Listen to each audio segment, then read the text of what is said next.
بسم الله وبه نستعين والصلاة والسلام على سيدنا ومولانا وطب قلوبنا أبي القاسم محمد وعلى آل بيته الطيبين الطاهرين ومن والاهم بإحسان إلى يوم الدين. أما المشرف لا تيفي لا جبو أموفو نسلم يكفولين. السلام عليكم ورحمة الله تعالى وبركاته. على كلا محمد صلى الله عليه وآله وسلم وافا أني أكا حديثا سنمونا كوني هدما دي فاتورة أكا بارا بلا جلن بجو abin nyuma min be sebaye juguma min be sebaye abebe jo foka bo sabala asaba indoyi ni ay wolode nyuman to ako wolode munu hakli be jigin u bange bawo ko ka duwo kewe ani ka sarakati bo uye wa bange baga fana ka hakete bin ka bo den kana madama dembe bolle hay bange baga fatulen kofe den ka duwo kaye ka sarakati u boye min tun kala ko sira tama o den ka wajibi de ako ke abange bawe o kunadiya bada do fana ye bange bagaw kata ka den la molen to uko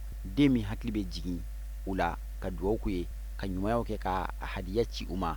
wati bela jelena masita dumbiya min fatura avril kalo kle nani samba fla ani anga chorba ala mahinana bayaya jara o min fatura ka keni janvier kalo kle 10 ani duru samba fla ani tandure El Hajj Suleiman Jara ni bela jilen ba doni zikri soloyi ana abalmaw san ulu be je ka ziyara babuluda u bange bagawiye abeke bankoni jala koroji aka chorba yere ka du kono abunya in bela jilen taleno ka di shirifuma kren yala asiyida Sherif Usman Madan Haidara ni aka dembaya nyinanta sigira ka keni jumadoyi janvier kalo kle 10 ani fla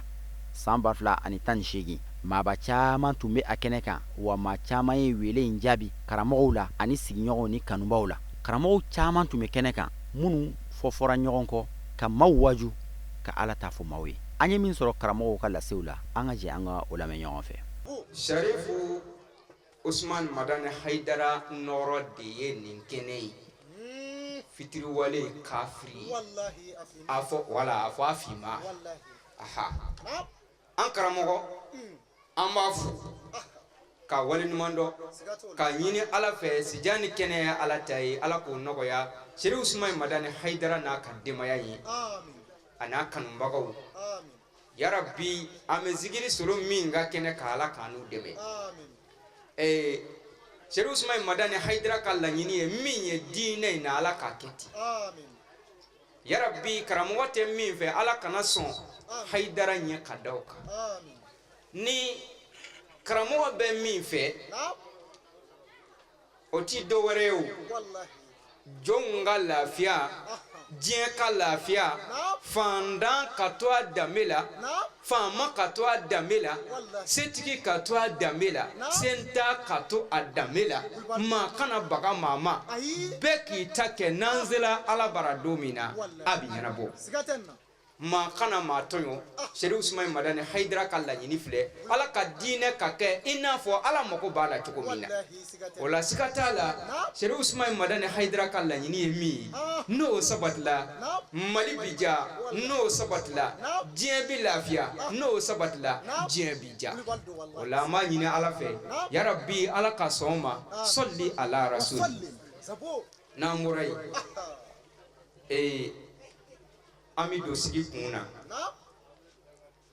n'o de ye ala sɔnna bi an ye ɲɔgɔn sɔrɔ yan an bɛ ala fo ka bɛn le 12 premier mois 2018 an bɛ ala fo ka ala wale ɲuman dɔn c'est-à-dire sigi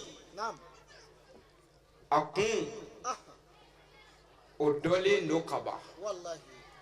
o ti dɔ wɛrɛ an badenkɛ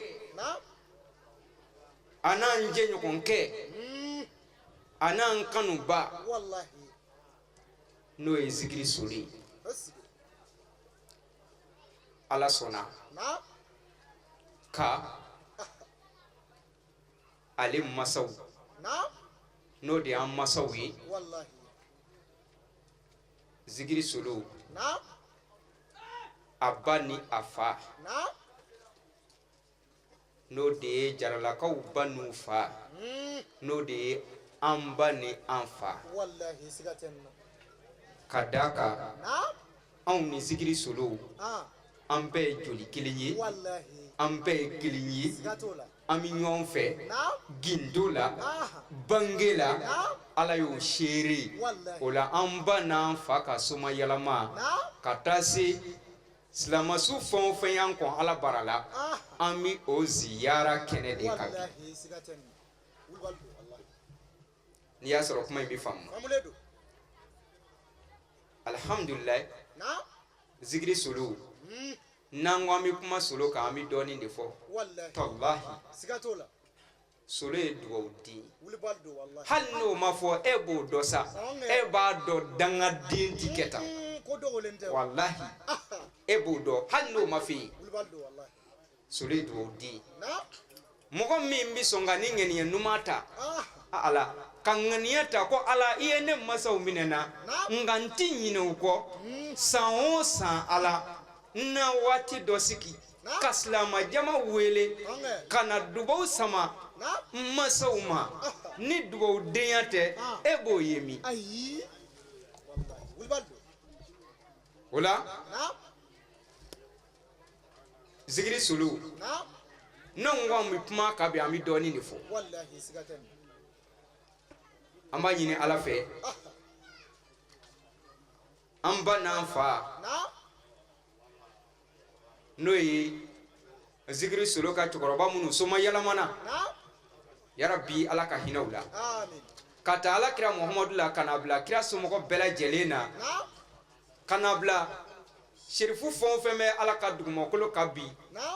yarabi a fɛn o fɛn soma yɛlɛmana an b'a ɲini ala fɛ ala ka nin kɛ nɔɔrɔ ni wasa ye ka di u bɛɛ lajɛlen ma wallahi an fa bi kɔntan bi an ba bi kɔntan bi wallahi an fa n'o ye bayaya ye bayaya jara a b'a dɔn bi ko a ye den sɔrɔ ala wala alhamdulillah comme an karamɔgɔw bɔra ka kuma o ye caman fɔ ziyara ko la bonya min bɛ ziyara la ziyara nafa min b'a la ziyara a bɛ hɛrɛ min nati o bɔra k'a fɔ wallahi hadamaden ni mɔgɔ sara i ka ko bɛɛ lajɛlen banna siga foyi t'o la hali su minnu bɛ lahara naminɛ o bɛ waso ɲɔgɔn na ni o kɔmɔgɔ ɲumanw de ye an bɛ sisan min na zikiri solomani jara a fa n'a ba ani a kɔmɔgɔ bɛɛ lajɛlen ani silamɛ ɲuman fɛn fɛn sigilen bɛ nin kɛnɛ in kan n'u bɛ duwawu kɛ u kɔmɔgɔw ye n'u bɛ saraka bɔ u kɔmɔgɔw ye olu bɛ waso su tɔw la ni u kɔmɔgɔw ka ɲumanya ye o la an kana ɲinɛ an ka sukɔrɔw kɔ dɛ isali ko 10 Allahu Taala yɛrɛ y'a fɔ a ka kuranaba kɔnɔ Nabilahi Nuhu nɛnkun kan Nabilahi Nuhu min n'a ye san 1000 san 50 k'a jɛ n'a y'a kɛ a bɛ ka mɔgɔw wele ka na Ala ma ni mɔgɔw ma sɔn anw tɛ se ka Nabilahi Nuhu si hali an t'an hakili da ɲɔgɔnna la bilen ayi an kɔni san 100 a y'an t'an hakili da kan san 80 tuma dɔ hali an t'an hakili da kan wala ale ye san 1000 san 50 k'a jɛ a y'o de kɛ a bɛ ka mɔgɔw wele ka na Ala ma Allahu Taala ko Nabilahi Nuhu nɛnkun kan ko Nabilahi Nuhu ko ni i bɛ duwawu kɛ k'i ka fɔ Rabbi ighfirli wali walidayya warhamhuma kama rabbayani saghira a ko Nabilahi Nuhu ko n'i bɛ duwawu kɛ k'i ka fɔ Ala yafa ne ma ani n bangebaga 2 i k'u 2 lahinɛ i ka hinɛ u 2 la ina fo u hinana ne fana cini na cogoya min na o la silama ɲuman n'i bɛ duwawu kɛ i bangebaga fila ye wagati bɛɛ u bɛ balolaw u tɛ balolaw i ka duwawu k'u ye i ka ŋaniya ɲumanya ta k'u sɛgɛrɛ i ka ŋaniya parce que e fitini lama tumana mina i b'i ba sin na tumana mina i taama kuma se i b'i fa nɔfɛ o wagati i fa bɛ hinɛ i la tuma dɔ a b'i ta k'i bila i kan na a b'a fɔ k'i ma fere a b'i bila kamankun na a b'a fɔ i ma fere a b'i minɛ a bolo ma a b'a fɔ i ma fere n'a y'i bila hali fali kan ou bien n'a y'i bila so kan a tɛ ɲinɛ i ko a bɛ hinɛ i la wala nin bɛ hinɛ de wala nabilayi Allahu taala y'a fɔ nabilayi Nuhu ye ko ala deli ala ka yafi ma a ka yafa e ma a k'i bangebaga fila la hinɛ i n'a fɔ hinɛna e fitini na cogoya min na wala an bangebaga ninnu an ka hakili t'u la dɛ wallahi billahi kira ko sallallahu alaihi wasallam adalul khairi kafa'ilihi a ko mɔgɔ min bɛ mɔgɔw sama ka na hɛrɛ ma an b'an karamɔgɔw fɔ minnu nana sisan Allah kira ko sallallahu alaihi wasallam mɔgɔ min bɛ mɔgɔw sama ka na hɛrɛ baara ma i n'a fɔ zikiri Solomani filɛ ne ka silamɛ jama fara ɲɔgɔn kan denmisɛnnin b'a la mɔgɔkɔrɔba b'a la ko ale bɛ na a bangebaga fila ka ziyara kɛ ko ka duwawu ko olu ye weleli ma kɛ foyi kama fo bangebaga ninnu ka hinɛ ɲini i n'a fɔ Allahu taala yɛrɛ y'a fɔ cogoya min na wala a ye hɛrɛ bonda de dayɛlɛ ka yira dɔw la n'anw dɔw keleyara k'a ta in ɲɔgɔnna kɛ an bɛ baraji min sɔrɔ hali n'an y'o baraji sɔrɔ ale min kɛra sababu ye k'a yira anw na ou bien k'a nata don anw na ou bien k'a kanu don anw na anw bɛ baraji min sɔrɔ a fana b'a ɲɔgɔnna sɔrɔ ka bɔ kira sallallahu alaihi wasallam ka kumakan na sabu kira de ko adalul khairi kafa'ilihi mɔgɔ min bɛ hɛrɛ sira yira mɔgɔw la a bɛ komi e yɛrɛ bɛ ka hɛrɛ baara de kɛ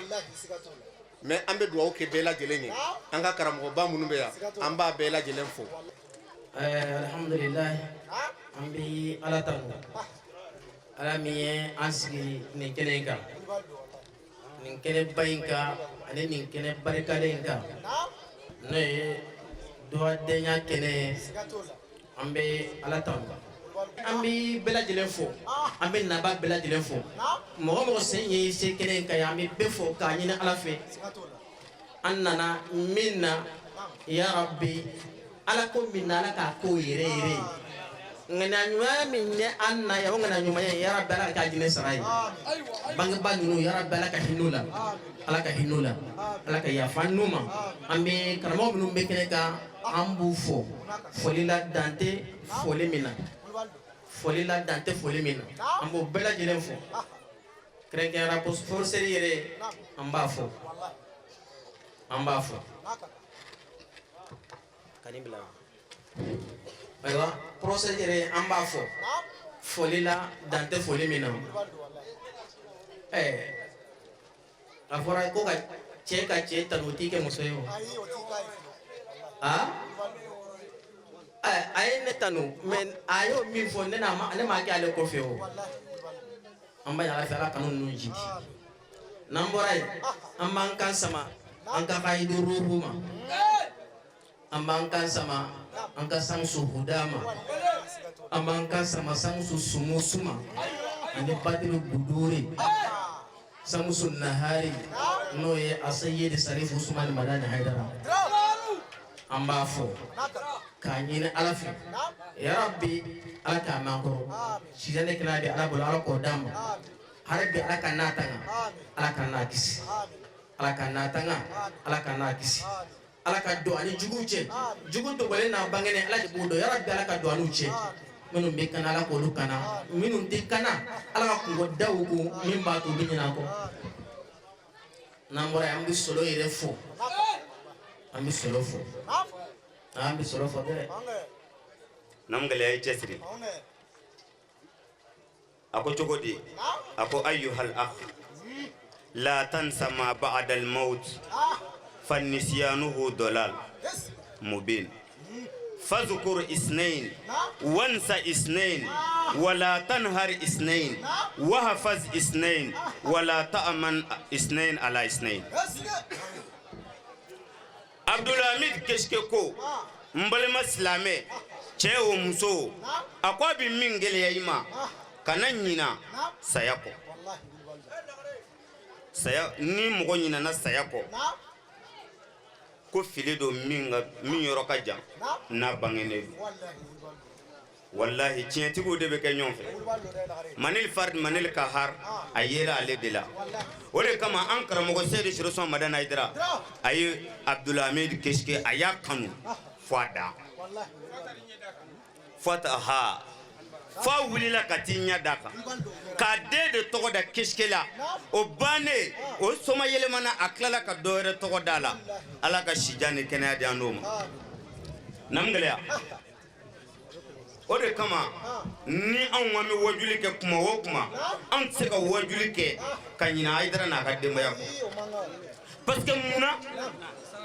wajuli ere to beke ngake aidara de nyefoli ani aidara yimfo anaka demaya ne nunu fle do rabi islamaya yehudul ne nunu ndeme o de islamaya demeni parce que mogo do ba ye ka foko am aidara de demena o mafam mogo do demeni de ala demeni mogo do soni de ala soni ni ne wardi e mangi ga taji alama ni delili kala do ni ya dama ni segira kana ni ne yin nge wardi joma itna fa ya di alama wa en ala ti e ala te gaywa adira do de modo demeni de ala demeni ala yere ko qur'an kono nabillahi isa ka mogoma ako ya ayyuhal ladzina amanu kunu ansarallahi kama qala isa ibn maryam lil hawariyina man ansari ila allah ako jin mine isa deme kata ala fe ama fo jin bi ala deme de bal jin mine isa de Allahu akbar okuma iba don yoro ina jani mami haidara deme o de ala deme wallahi sigatola shiro so madana haidara ale ni ambo dibila ka ambla yelena amba an sigimbe ale ka kene ale de zigre solo e ayni kene dilanka bla anye wa ode kama amanyina saya ko fela ko wode an sigini kene ka amba ka fo alai shija ani kene ya ala ko di ni chebelebele bayi nga wajuli be damnena ani poem do soro ankara mogo isa Muhammad Sirif Aidrala nti wajuli ke shew ni mo poem fo shiro so madana Aidrala Allahu akbar namgaleya shiro so madana Aidra amba fu ko poem indala ka soro ka do tem kono ni wati ferela ni fiye borami ni yelem borami ka dugogolo lagotan ka jin lamini hal farajala tabarikallah ala yoke onye no togoye Sherif Usman Madan Haidara ne makiraye o kunfantu minela nga ne Haidara ne nyana fimbora ekera kaloye Usman Haidara ikera kle dibi farala wa e bangele kera here e kera sradala koloye tabani segimba bebe mi kolomba mina Sherif Usman Madan Haidara kera sebela doy nye baye ngaboloti dakane e kera muru kunjela sumuni fugulanti don aka jango ka doni sigimi wa e konye baga bika dali masade jalagi sabu ode ya fo kaba ka mogo ba sugandi chogodo wa ala tunya bibela Haidara sugandi wati afe ni ay ala e beto e kanya shan Haidara ma lo horoma do dibala amanya shin corona nga sele ngo corona nga lo horoma do no tetle bima mogo shibana fanen ko leidu kongo benela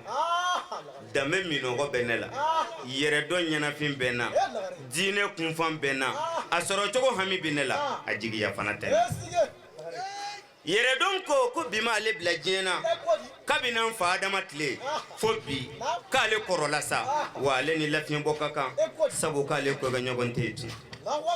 leidu fana ko ni yere don te aleti dafatun Dame fana ko a bɛ taa kundogo yɔrɔ ɲini sutura guaba kɔrɔ. A y'a sɔrɔ yɛrɛ sago kɛ, yɛrɛ labila. Ani n ta in yɛrɛ ye bubaga donna sutura dulonmanw na. N'o y'a ɲimi ka ban, a bɛ feere. Faso nafolo dunbaga ko ale tɛ dangaden ye. Ko n'a ma min sɔrɔ bi, a t'o sɔrɔ tun. Ko tileniya tile binna, wa k'ale kelen tɛ, a n'a ɲɔgɔnna caman. O kɛ muso yɛrɛ labilala ye tɛgɛrɛ fɔ. Muso disabiribali ye tɛgɛrɛ fɔ. Muso mɛsinilen donla ye tɛgɛrɛ fɔ. K'ale ka dugu jɛra. A y'a kan to disabiribaga ma ko ajakurani. A ka n'i tɔɔrɔ, ne lagare b'a f'i ye. A jaabi ko a jahanamaden kurani. A y'a kan to disabiribaga ma ko n'ale ma sa ko tɛ tɛrɛmɛ. Ko yɛrɛ ɲani, funteni muɲu, yɛrɛ ɲɛnamaya kasange, k'olu y'i kodɔn o ma. Nka tɔri t'a ka mangoya dɔn fo kɔmɔ don. O tuma an b'a ɲini Ala fɛ Ala ka sababu ɲuman k'an ye. Ala k'an n'aw sutura. Ansaru mɔgɔw ka barikaw ye. Siga t'o la. Ansaru cɛw a barika. Ansaru musow a barika. Wallahi bi bi na jamana in bɛ yɔrɔ min na. Ni Hayidara nɔ bɔ a la a tɔ b'a den kɛrɛfɛ. Siga t'o la cɛkɔrɔba den. Wallahi ne ta ti ko n bɛ jama cɛ ma ko jamana kuma don dɛ. Fɛn fɛn kun kan ka bali, fɛn fɛn b'a fɛ ka bali. Hayidara jɔlen bi bɛɛ ni maliyɛn bɛɛ kan ka kɛ Hayidara fɛ bi an bɛ yɔrɔ min na. Maliyɛn bɛɛ kan ka tugu Hayidara la, bɛɛ kan k'a labato, bɛɛ kan ka tɛgɛrɛ fɔ a ye, bɛɛ kan ka jɛ ka ɲɔgɔn minɛ ka Hayidara kɔrɔta. Cɛ bi baara la dɛ, a sɛgɛnnen don dɛ, ɲuman tɛ a kɛ mɔgɔ ye mɔgɔ min de b'a dɔn i ye. Hayidara sɛgɛnna Mali ye, a sɛgɛnna faso ye, a kɛra faso fɛ, a kɛra fasoladenw fɛ, ka mɔgɔba o mɔgɔba n'i tile nana fo Ala ka mɔgɔnin dɔ bila, fo Ala ka mɔgɔnin dɔ suit i la. Minnu b'a nɛnna, minnu b'a dɔgɔyara, ne b'a wari ko in de ka fisa a la, n'an jamana dɔrɔn ka wari bɔ ba ye. Hali n'an ye san kɛ a tɛ mɔgɔ tɔɔrɔ bilen. Mɔgɔba o mɔgɔba, ni kuma dɔ fɔ n bɔra y'a kɔnte ha. Mɔgɔba o mɔgɔba kuranɛ kɔnɔ Ala ma cɛ 25 de tɔgɔ fɔ wa? N'i y'a kelen o kelen tɔgɔ fɔ kuranɛ y'a bɛɛ mɔgɔnin d'a kan. Siga t'a la wallahi. E k'a fɔ ten ko Khalila Ibrahima, mɔmida Ibrahima ka juguya kan Namruz. A fɔ ko Nabilahi Musa, jɔn tɔgɔ bɛ fɔ o kɔfɛ Firawuna. A fɔ kira Muhammadu Rasulullah sallallahu alaihi wa sallama, jɔn tɔgɔ de bɛ d'a kan Aba Jahali. O y'a ye Maka a taalen Madina, jɔn tɔgɔ bɛ d'a kan Walid bun Mughira. Cɛkɔrɔba den, a tɛntɛn, bon nin ye mɔgɔbaw ye minnu tɔgɔ bɛ kuranɛ kɔnɔ. Hayidara sɛgɛnna kojugu, hali bi yanni an k'a dɔn a ye a bɛ ka nɛni, ko bɛɛ bɛ ka d'a kan, ni kuma dɔ f'i ye Ala ye ko kelen k'a ye. E ma ye bɛɛ ye Hayidara nɛni, ka san o san Ala bɛ dɔ fara ka ko kan. Siga t'a la wallahi. Bɛɛ bɛ ka kuma bɛ fɔ a ma, ka san o san o ma bali ko dɔ bɛ ka fara a kan. Wa mɔgɔ mɔgɔ mana kuma fɔ a ma a tɛ dimi. Jama b'a kɔ bi hali a tɛ Mali président kɔ. A ma ka mɔgɔ bila ka taa mɔgɔ ka du ci, a ma ka mɔgɔ bila ka taa foyi la. A ye kuranɛ aya de tagama bɛɛ la. Ale y'o fɔ kira ye fasbir kama sabara ulul azmi mina rusuli, ka tila k'a fɔ a ye wa in kunta fazzan ghalizal qalbi lanfaddu min hawlik. O kama n'an sigira ko ka cɛ in fo, a bɛ fo. An filɛ kaburu jura de la, wagati dɔ la mankan ma wuli k'u ka kaburu jura dabila. U y'a fɔ. U bɛ s'anw de la. Jaabikɛlaw t'a daminɛ Madina kira kaburu la. U tɛ se o ma. Minɛn b'a ɲɛdɔn la bɔbara de ci. U k'a daminɛ olu la kɛ. Mais u ka taa daminɛ Madina kɛ. Kira dalen tɛ yen de. Munna u ma Madina kaburu ti? Munna u ma misiri ti? Jerusalem misiribaw tɛ yen nɔ. Mɔgɔ ɲumanw dalen t'a kɔnɔ. Ala ko allazi barakina hawlahu. Mɔgɔ minnu kɛlen don misiri hɔrɔma la. Misiri bɛ minnu barika la. An bɛ kuma ni fanga min ye ni tabali gosi jago ye ci ka bin sanfɛ. N tɛ ka kuma ni nafigiya ye o, n bɛ kuma ni tiɲɛ de. Mais munna u ma fɔlɔ olu kaburu la yanni u ka baga anw ta ma yan. Solomani Jara an b'a fo. Cɛ n'i bɛ kɛ mɔgɔ fɛ dɔrɔn kɛ mɔgɔ fɛ. Solo filɛ soloya fɛn fɛn la n ma fɛ kɛ fila ye o de ye nin s'a ma. Ni Solo kun ye Hayidara Kanu kɛ nafigiya a kun tɛ se yan. A kun tɛ se. Dɔ ka fɔ ko nkalon don kɛ. Barika b'a la barika t'a la ne ta tɛ s'o ma sa. Ni mɔgɔ ye ni avenir b'a la ni avenir t'a la hali ni ma kuma. Wallahi. A yɛrɛ halala appareil b'a bolo. A yɛrɛ halala chaise b'a bolo. Parce que loisir a yɛrɛ halaladuw b'a bolo. A yɛrɛ kɛ kanubaga organisateur b'a nɔfɛ. Cɛ fara muso kan. Ni barika tɛ hakili la nafolo jɔyɔrɔ bɛ nin bɛɛ la de. A barika Solo kɛra ne fɛ a ye mɔnya. A ne bɛ ɲɔgɔn kalama a ne bɛ ɲɔgɔn ye ka sɔrɔ jamana sigi tɛ. Zikiri Solomana. O kɔrɔ tɛ k'an ka ɲɔgɔn ye bɛɛ k'a bɛ n'a di ne ma dɛ. Tuma ni tuma bɛ hɔn kɛ ɲɛ kan man ca de. A ka hakili to fana la. Wari wɛrɛ nana a ye dɔ fara a kan mayi. ay do fara kan o kama nan nana kana duwawu kɛ an mana mɛn kama an mana sigi kama karamɔgɔ ka ca maa yɛrɛ hakili ye an b'a ɲini bɛɛ fɛ fɛn fɛn bɔra i ka so ka na nin kɛnɛ in kan an b'a bijɛkɛw fo minnu barika da n'a yɛrɛ la salama salama salama salam bɛɛ k'i tɛgɛ di ɲɔgɔn salama salama a ye ɲɔgɔn fo salama salama salama salama silamɛya foli la bɛɛ ka ɲɔgɔn fo ala ko salama balimaya foli la an ka ɲɔgɔn fo salama salama salama salama sinjiya foli dɔ an ka ɲɔgɔn fo bɛɛ ka ɲɔgɔn fo salama salama salama salama bayisa salama salama salama salama kan sinsinni se tigɛ ala tɔgɔ barikama ye k'a laban ka kisi ni nɛɛma ɲini ala in fɛ a k'a kɛ an kuntigi muhamadu kan a n'a bɔnna sanu o kɔfɛ an bɛ foli di nabaga bɛɛ lajɛlen ma min bɔra yɔrɔ jan min bɔra yɔrɔ sunu ka se kɛnɛ in kan yan an b'a ɲini ala fɛ ya rabi bɛɛ ɲuman nana ala ka bɛɛ ɲuman segin ka taa so an sigira ka hami minnu to an na kɛnɛ in kan yan hami ninnu dogolen ni bangelen min ni ala ta bi bɛɛ an b'a ɲini ala fɛ ya rabi ala k'a dilan n'aw ye ala ko k'a ka alaya bonya kama kira na sodungo kama salli ala rasul an karamɔgɔ minnu kɔnna an ɲɛ kuma la an b'u fo k'u waleɲuman dɔn k'u barikada o kɔfɛ an karamɔgɔ minnu fɛnɛ sigin bɛ k'a lamini ni kuma ma se u ma an b'u fo ka sira ɲini k'u fɛ ka sira ɲini shirifuw fɛ ka sira ɲini dɔnnibaga bɛɛ lajɛlen fɛ ka ɲini ala fɛ ya rabi ala ka hɛrɛ kɛ an bɛɛ lajɛlen o kɔfɛ ka foli di an karamɔgɔ ma ale min ɲini kɛnɛ in bɛɛ lajɛlen sabu ye n'o y'an ka qa'idu ruhi ye alimul allama fahimul fahama shamsu shumushi baharul huda nuru duja amirul islami fi sarra'i wad darra'i naibur rusli wal anbiya'i نقيب الأولياء كاشف الدقائق الدين ظاهر أقائق الدين آقز العيد الأساة من المعاصي فأرس الدعوة كلامه يصلج القلوب وينور العلباب ليس له في الزمان نظير توكل على ربه فكفاه ونصر مولاه فنصره مولاه ليس بشلندد ولا بقحمد بل هو حفيد محمد بهاء الدين شهاب الدين شرف الدين إماد الدين زين الدين زين العابدين مهي البيئة في الدار الفتوى لحلال المشاقل لوضوع الإسلام الصراحة مرشد الداعي إلى الكتاب والسنة سعد الزي والزا السيد شريف عثمان مدان حيدر أما فوني كنينكا كوالين مندو كبركدا ale min kɛra ala ka diinɛ jigi wa an b'ale de hɔrɔma la kɛnɛ in kan yan ala k'an kɛ kunnandi ye ala k'an kɛ kunnandi ye nin ye tasi damadɔ kɛnɛ ye an bɛ fatuli kɛnɛ kan an bɛ tasi minnu y'an kɔ n'an ye kɛnɛ sigi olu tɔgɔ la Solomani ye kɛnɛ sigi olu tɔgɔ la olu tɛ dɛ bali anw yɛrɛ de k'an ka tasi ko don dɔ bi an yɛrɛ ɲɛ nin y'anw ka tasi kɛnɛ ye sabu n'i bi banni kɛnɛ kan i bi fatuli kɛnɛ kan ni mɔgɔ y'i ɲininka ko jɔn fatura i ɲininkalibaga jaabi k'i bi ka ne min ɲininka dɛ ne de fatura wa e min bi ɲininkali la e yɛrɛ de fatura sabu n'a y'a sɔrɔ saya ye ba de ye k'a ba bi cogoba kɛnɛ sigira minnu tɔgɔ la olu tilara o n'a y'a sɔrɔ kulu don k'a bi yɛlɛ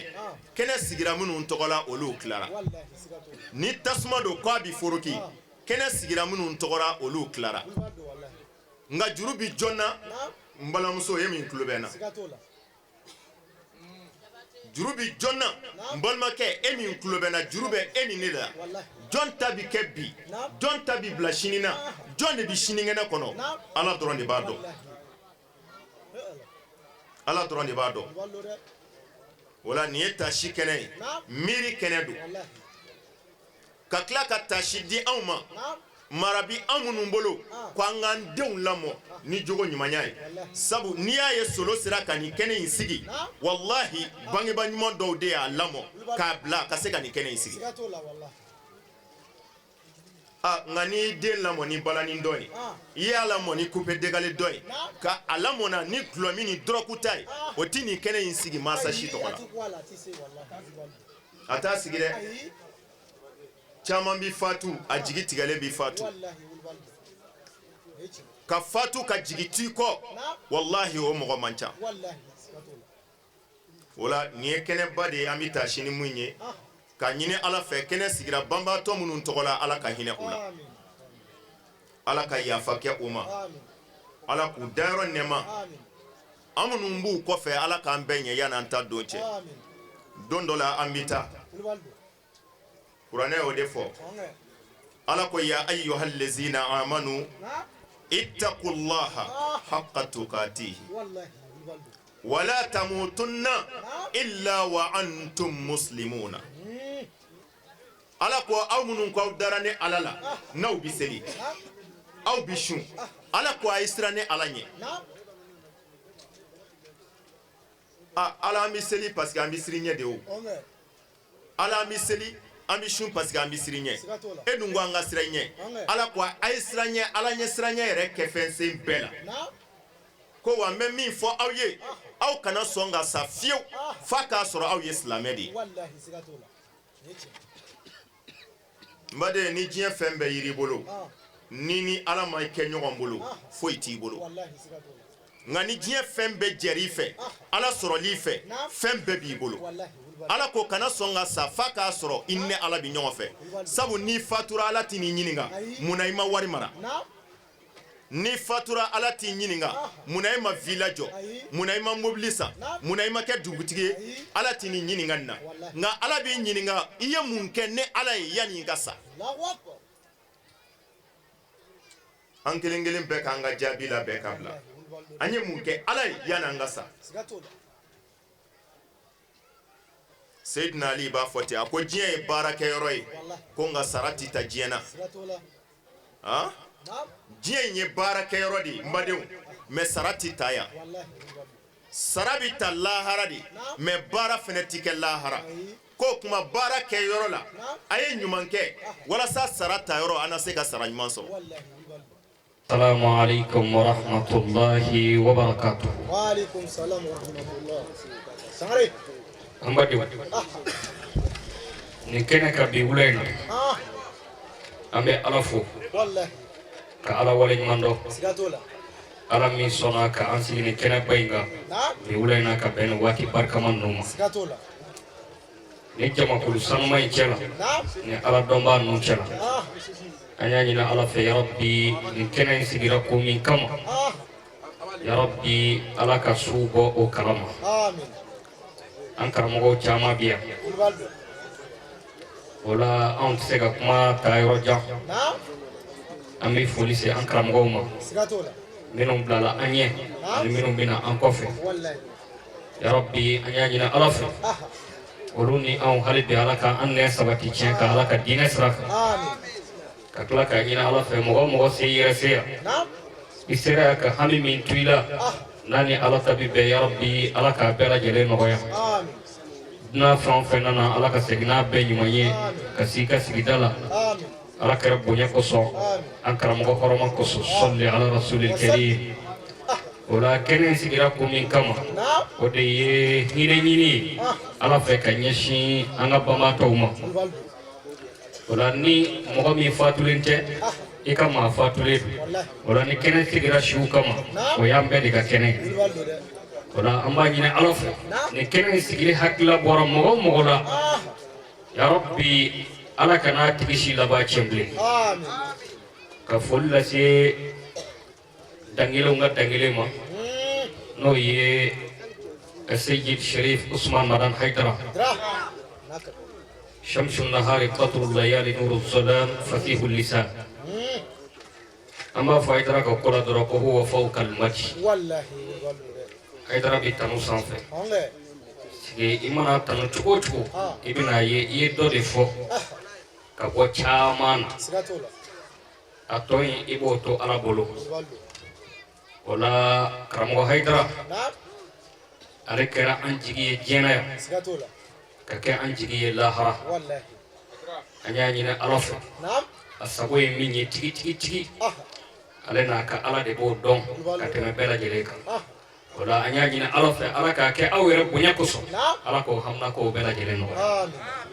an karamo abe ketri ni na mali kono shu ani kile wulika jora akenaya asoro atoko abunye ya rabbi ala ka dam amin na bunya kuso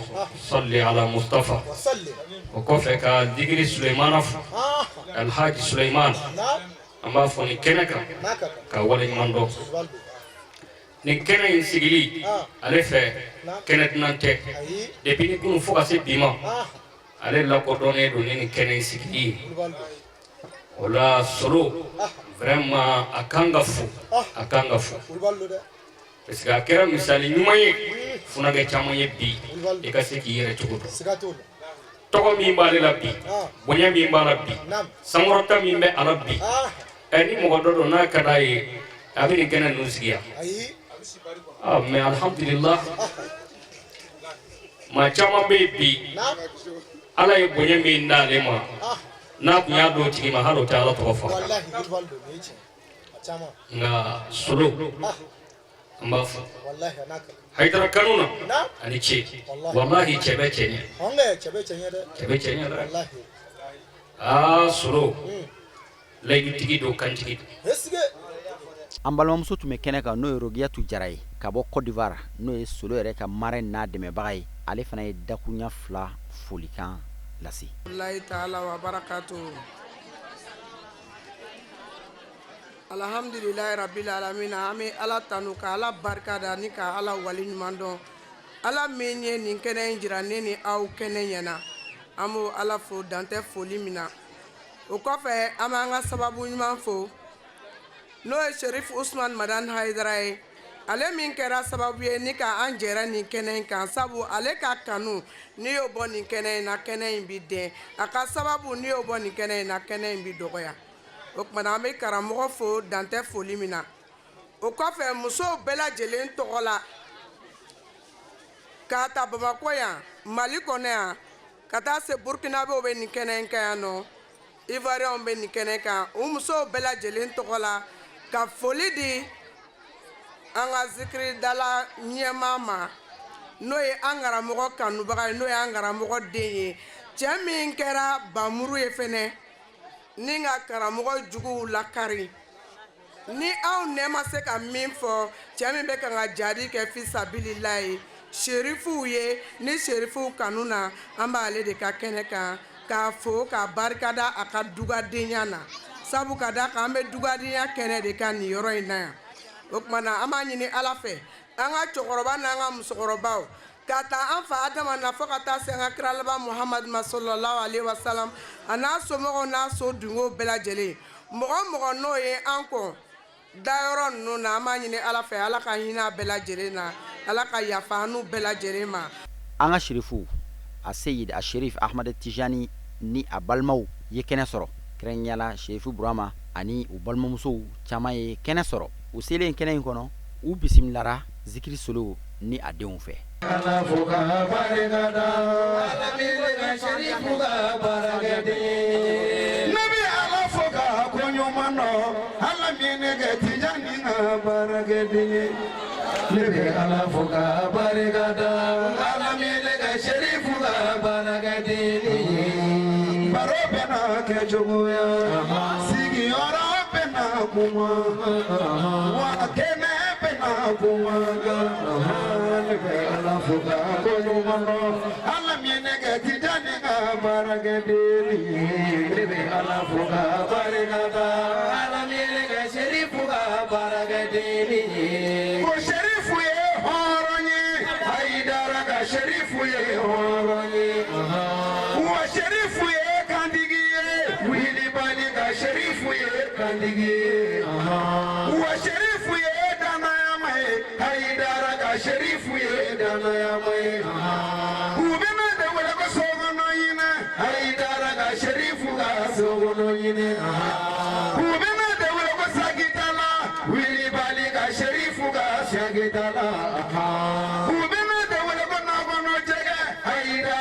sherifu ka na kono jege o kɛra na bolo wasogo ye ka i bɛɛ tɛ kɛ sherifu ka baarakɛle u ka nɛni ni jugu ti na ne découragé u ka tɔgɔ tiɲɛ jugu tɛ ne découragé u ka lagosi jugu ti na ne découragé ne bi ka wari sɔrɔ e kɔ ne bi ka jama sɔrɔ e kɔ ne ka Bamakɔ sigi jara e sababu mɔgɔ jugu ka kuma ti na ne découragé non non non olu tɛ ne découragé non non non olu tɛ ne découragé. Kitari da de sigira ako sama gele fo jome ko sherifu kera ko mo numanye sherifu ije siri ko sebe ni mana shediri kumi chela age mege shediri to chama sigilo no kifile abito kono ibise na ala ba do ibise jamanye maye mano wabada ala yoweki anyaye ala de keranyere ala tifuike sababu ko sherifu mogo nyebela sherifu mogo tedo folo dunana taula abenyana bo mami jamana mogo chubi chamachala ala gi koloshi amina ya rabbi mogo madani tarida sherifu sira ako sadu besira la tonto kiki shoma budele besira la tonto kiki shoma mogo chubu besira la tonto agi kishoma na sherifu amedi barabi bolo barakere doni mimi doni giri alagi fangse ami tonto sherifu doni giri alagi deme kanu alagi doni giri dai alagi deme kanu alagi sirane pauga ali mami no eni doni au kera la de giri yoroe au kera flefenye fajini tarage to tonto nano fina kanunyo saya mani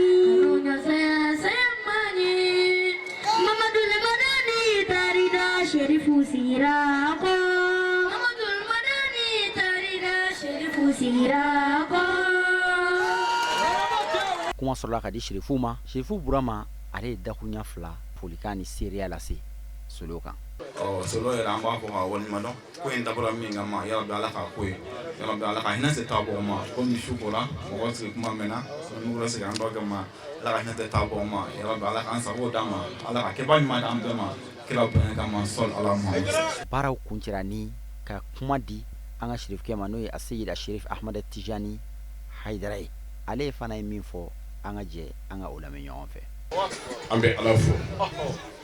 ka ala barikada ala min ko a ka kuranɛ kɔnɔna la k'a ye saya ni ɲɛnamaya bila ne ni aw ni ɲɔgɔn cɛ mun ka sɔn ka ɲumankɛla dɔn an cɛ la an bɛ kisi nɛɛma ɲini ala fɛ a k'o kɛ a ka kiraba kan ani kira sonuŋɛ sanumaw a n'a ka sahaba ɲumanw ani mɔgɔ ɲuman minnu farala u kan ni ɲumankɛ ye fo ka taa se diɲɛ wuli ma yarabi ala k'an bɛɛ lajɛlen ye o la ale min ko a ka kuma la ko kafa bil mauti wa'iza ko saya wasara an bɛɛ ye wajulukan ye an filɛ kɛnɛ min kan bi miiri kɛnɛ ani tasi kɛnɛ de don ani hakilijigi kɛnɛ ani dugawu kɛnɛ ka ɲɛsin silamɛ su minnu ni u taara ka kɔn an ɲɛ kɛrɛnkɛrɛnnenya la bi sigi la zikiri solo ale ka masaw ni o ye a fa ani a ba ye a y'a bɛɛ fara ɲɔgɔn kan san o san a fa ka du dala yan ka se ka dugawudon kɛ ka miiri jigi kɛ ka ɲɛsin bangebaa ninnu ma an bɛ o kɛnɛ de kan ni silamɛ su bɛɛ lajɛlen an b'a dɔn nin ye kɛnɛba ye n balimakɛ a bɔra k'o de fɔ nin kɛnɛ ninnu sigili a bɛ min yira sigibaga la o ye a ka dugawudenya ye hakili jigili mansa la a fɔ n ka dugawu kɛ ka ɲɛsin a ma o ye fɛnba ye n'an miirila ɲɛnamaya yɛrɛ de la nin de don n'i ye hakili tora n'a ɲɔgɔnw na n'i yɛrɛ tɛ don min hakili bɛ to i yɛrɛ la ɲuman tɛ sara ni foyi ye ala fɛ ni ɲuman tɛ nin ye ɲuman dɔ de kɛnɛ ye dugawu kɛnɛ dugawu min siga foyi t'a la a kɛra minnu ye a b'o sɔrɔ an ka sigi ninnu bɛɛ de la an bɛ nin lakale ni kira Mamadu Mustafa ka kuma ye ne taaba taara a ka fɛn bɛɛ tigɛra fo n'a bɔra kɔɲa 3 la n mago bɛ kelen namade la ko mɔgɔ min ye den ɲuman to a kɔ ni den ɲuman in bɛ dugawu k'i ye ko a b'i sɔrɔ ye alhamdulillah nin y'o taamasiyɛnba dɔ ye den ɲuman dɔ tora u kɔ yan min hakili jiginna u la n'i ye a ta k'a lajɛ solo a bɛ nin baara ninnu daminɛ tuma min santanukɔ kow de don kabiri cɛkɔrɔba bɛ balo la musokɔrɔba fatulen a ye nin sigiw daminɛ a bɛ waati jan bɔ kabiri a bɛ taa kɛ Kulukoro yanfan fɛ Manambugu an yɛrɛ taara caman na o la n'i y'a ta k'a lajɛ ani bi cɛ waati jan solo bɛ nin baara in na ka na se cɛkɔrɔba fana dayali ma a bɛ nin na a ka ca la mɔgɔw ka laɲini i tɛ se k'a bɛɛ sɔrɔ o ma nɔgɔ ɲɛnamaya la a ka ca la ale ye fɛn minnu laɲini ka caya a y'a caman sɔrɔ an filɛ cɛkɔrɔba min yɛrɛ ka kɛnɛ ka bi solo ye min laɲini n'a ye a ma sa fiyewu fo a y'o sɔrɔ ni o ye ale kɛra Hayidara fɛ ka tugu a la n bɛ fɛ n fa yɛrɛ ka k'a fɛ n ka denbaya bɛɛ ka k'a fɛ tuma dɔ mɔgɔ ka laɲini bɛɛ tɛ sabati ɲɛna mais a ka cɛkɔrɔba a nana laban an b'o fɔ karamɔgɔ a n'a ka denbaya bolo karamɔgɔ taara jɔ cɛkɔrɔba in na a ka saya dilan kan an yɛrɛ taara an jɔ a la duden an caman ka fatu fana a nana laban so ye de seli kɛra ka yen de wa somɔgɔ ninnu de anw de tilala ka fara ɲɔgɔn kan ka jɛ ka taa bilasira o b'a yira ko a ye min laɲini ni a ka cɛkɔrɔba ye ala sɔnna k'o k'a ɲɛna o dama nin bɛɛ ye wasakow de ye tuma dɔ la mɔgɔ bɛ fɛn caman ɲini i t'a sɔrɔ ten kɔrɔ n'ala ye ka ɲini fɛn minnu d'i ma i bɛ ala de fo k'a wale ɲuman dɔn o kɔrɔ an ka kɛnɛ kan yan bi an b'a dɔn an bɛ kɛnɛ min kan dugawu don kɛnɛ min don a bɛ a tigiw sɔrɔ siga tɛ min na ni kɛnɛ sigili ye den kelen ka dugawu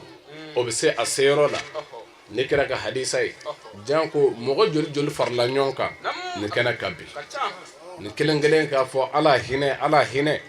ala bɛ sɔn ka hinɛ o ɲumankɛlaw la an bɛ o de jigiya kɛnɛ kan yan wa siga foyi tɛ o la ni an bɛ miiri la k'a fɔ kuranɛ ko nin saya in ani ɲɛnamaya in ko an lajarabilan dɔrɔn de don ka lajɛ an ka ɲɛnamaya ka kɔ an ka saya ɲɛ ko a bɛna ɲumankɛla ɲini an cɛ la ni min y'a dɔn k'a fɔ ɲɛnamaya in ko a tɛ laban a mana kɛ cogo o cogo don dɔ la an kelen kelen bɛna bɔ yan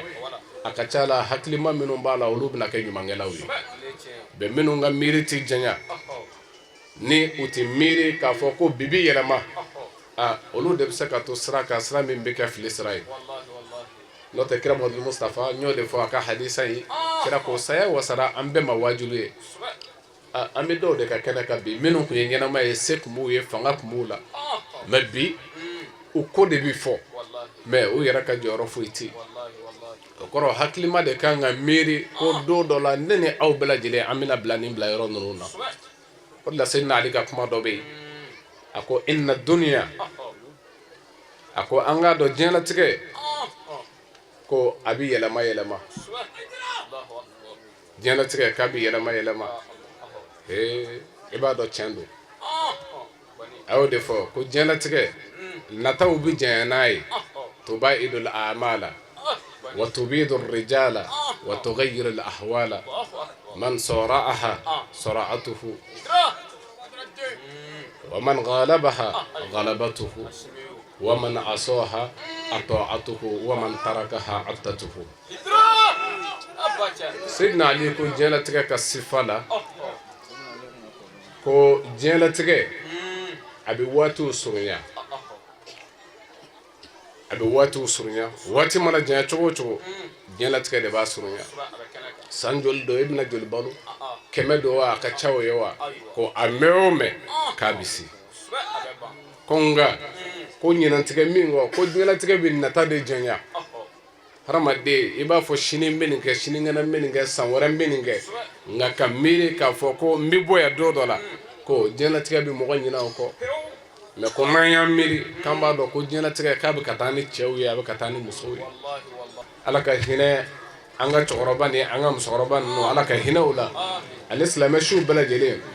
yarabi ala k'an sago d'a ma ala k'an ka laɲiniw sabati ala ka ɲinifɛnw nɔgɔya garisɛgɛ ɲuman bɛ ala bolo yarabi ala k'o nɔgɔya n'aw ye ala k'an n'aw kɔrɔta ala k'an n'aw wasa hamina ko min bɛ ani aw la ala de b'a dɔn min ni ala ta bɛɛ yarabi ala k'a dilan ye ala k'o k'a ka alaya kama ni ala kira hɔrɔma ye baara ninnu kuncɛlen an y'an ka kuma galamani tenw Suleman Jara yɛrɛ la min y'a bila nin ani nisɔndiya min sɔrɔla baara in kɔnɔ a ye o lase an bɛ ala fo ka waleɲuman dɔn ka ala kira barikada a n'a somɔgɔ sanuman bɛɛ lajɛlen ani silamɛ cɛ n'a muso denmisɛn ni mɔgɔkɔrɔba kɛrɛnkɛrɛnnenya na an fa n'an ɲɛmɔgɔ Seydi Sherif Usman Madani Haidara ale de kɛra sababu ye k'an tɛgɛ minɛ ka an di ala ma ka ala jira an na ka tila k'a jira an na k'a fɔ den kan ka i bangebaaw duga ɲini u balolen hali n'u fatura fana i kan ka dugawu k'u ye ka saraka bɔ u ye an karamɔgɔ de an kalan o la an yɛrɛ b'a ye a b'a kɛ an fana bɛ k'ale de ladege donc an ye a daminɛ ɲinan ye a san 10 ani kɔ de an b'a la mais ala ni jɔnni sababu Seydi Sherif Usman Madani Haidara ale sababuya ale de ye an kalala k'a ɲɛ yira an na wa an y'a ye an y'a nafa fana sɔrɔ o la donc n'an bɛ mɔgɔ fo toujours ne b'o de fɔ n'i ye sɛnugu kɔni jɔlen dɔrɔn a bɛ kala la donc jɛnatigɛ ko bɛɛ sababu ye zikiri solo a sababu ye Sherif Usman Madani Haidara de nka jɛnatigɛ fɛn o fɛn n bɛ fɛn o fɛn kɛ ni mɔgɔw ko k'a ɲɛna o bɛɛ sababu ye Sherif Usman Madani Haidara ye donc ale de y'an bila nin siratigɛ ɲuman in kan an bɛ dugawu k'a ye ala k'an ɲɛmɛ an na ala k'an yɛrɛ ɲɛmɛ ala kira bonya kama sɔli ala rasul bon alhamdulillah ne yɛrɛ vraiment kuma ka gɛlɛn ne yɛrɛ ma bi kosɛbɛ parce que jama min bɔra a ka bon hakili ma kare kunna du kɔnɔnaw jalakɔrɔji fan bɛɛ kɛra jama ye ala b'a dɔn an ye mɔgɔw ye nin kɛnɛ in kan an kun t'a dɔn fiyewu k'olu bɛ se ka na yan mais a bɛɛ sababu ye Haidara de o de la n y'o fɔ n ɲɛ bɛ jama o jama na a bɛɛ Haidara ka jama de parce que a bɛɛ bɛ na de ko Haidara ka solo kungo de bɛ yen donc ne bɛ jama in bɛɛ fo minnu bɔra yɔrɔ o yɔrɔ dɔw bɔra Côte d'Ivoire dɔw bɔra Burkina mɔgɔ bɔra diɲɛ fan bɛɛ ka na ala ka bɛɛ sara ani minnu yɛrɛ y'an dɛmɛ a baaraw la mɔgɔ ye dɔrɔmɛ 1 di k'an dɛmɛ ani mɔgɔ y'an dɛmɛ ni ŋaniya ɲuman ani duwawu ye ala ka bɛɛ sara donc an jɛra ka fara ɲɔgɔn kan de n'o ye Jarala famille k'an bolo di ɲɔgɔn ma ka jɛ ka saraka bɔ an bangebaa ninnu ani silamɛsiw bɛɛ lajɛlen ne bɛ solo fo k'a barikada ale tɛmɛnen a ka musokɔrɔba 2 tun bɛ kɛnɛ kɔnɔ n'o ye Mariam Tarawele ani Tata Jara olu fana ye min fɔ an ka jɛ k'o lamɛn ala k'a ta fanga d'a ma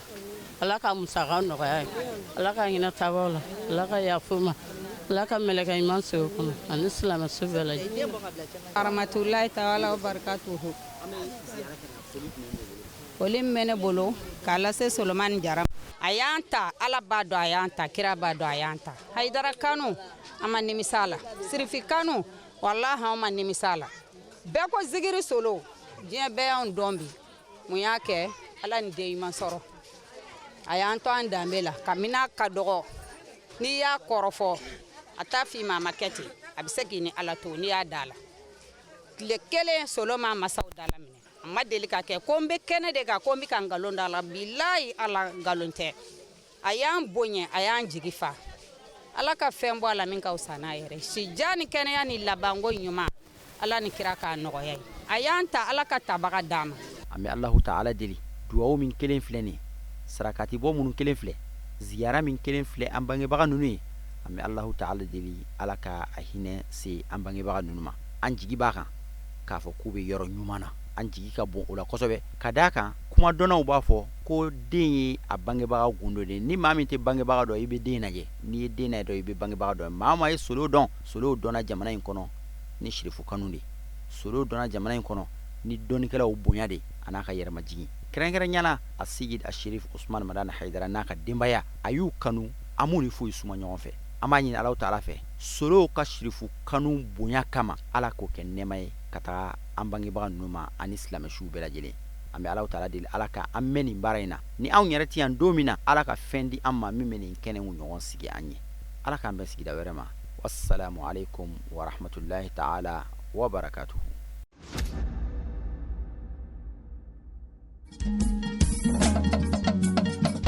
Tinya wilila hangalondi zega